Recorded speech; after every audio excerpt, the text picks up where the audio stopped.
ঈমান থাকতে হবে, ঠিক কিনা? কেউ যদি বলে কোরআনের আধা মানি না, মুমিন না কাফের? কেউ যদি বলে আমি এই সূরা মানি ওই সূরা মানি না, মুমিন না কাফের?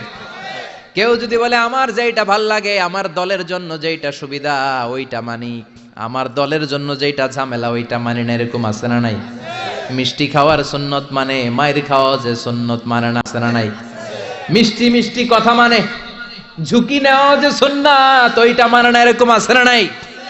সুন্নাত নয় শুধু সুমধুর আলাপন, আর সুন্নাত হলো হুঙ্কার গর্জন, ঠিক কি না?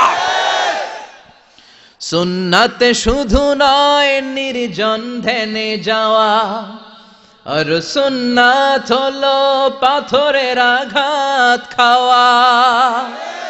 মুহাব্বতে তার সুদিনের সাথী তুমি, দুর্দিনেও তার পাশে থাকো কি? আরো কিছু সুন্নাত আছে তুমি জানো কি? জানলেও জীবনে কখনো তা মানো কি? সুন্নাত নয় শুধু দাওয়াতের মেহমান, সুন্নাত নয় শুধু খাওয়া শেষে মধুপান, আরো কিছু সুন্নাত আছে তুমি জানো কি?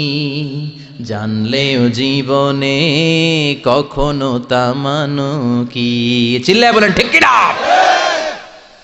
তার মানে আল্লাহর কাছে সফলতার মানদণ্ড হলো ঈমান। কিন্তু